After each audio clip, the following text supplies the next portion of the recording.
శ్రీ పాండవదూత పెరుమాళ్. పాండవదూతగా కౌరవుల దగ్గరికి వెళ్ళి వచ్చిన శ్రీకృష్ణుడు.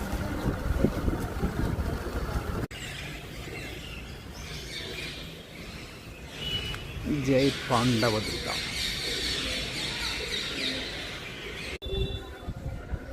పాండవదూత పెరుమాళ్ పల్లవుల కన్నా ముందు నాటిది, పూర్వకాలం నాటి దేవాలయం. అంటే 2000 సంవత్సరాల పైన చరిత్ర ఉన్న దేవాలయం ఇది. ఉలగనంద స్వామిలాగానే ఈ స్వామి కూడా లోపల గర్భగృహంలో గృహమంతా నిండి ఉంటారు.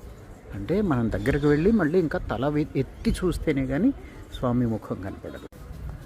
ఇక్కడ అమ్మవారు రుక్మిణి అమ్మవారు, కృష్ణుడే కదా పాండవదూత, అందుకని ఇక్కడ రుక్మిణి అమ్మవారి దేవాలయం.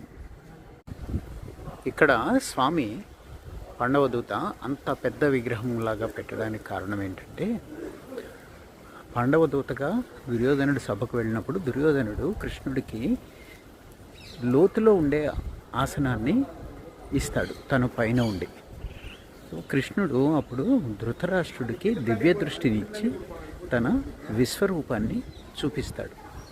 అంటే తను ఎవరో తెలుసుకోవడానికి ఆ రూపంలో ఇక్కడ స్వామివారిని ఏర్పాటు చేశారు. 2000 సంవత్సరాల క్రితమే పాండవదూత పెరుమాళ్. గర్భగుడిలో మనం తల ఎత్తి చూస్తేనే కానీ కనబడినంత ఎత్తు. ఉలగనంద పెరుమాళ్ళు కూడా అలాగే ఉంటారు, పాండవదూత పెరుమాళ్ళు కూడా అలాగే. రెండు దాదాపు ఒకే కాలం నాటివి, అతి పురాతనమైన దేవాలయాలు కాంచీపురంలో. దివ్య దేశం పాండవదూత పెరుమాళ్. జై శ్రీకృష్ణ.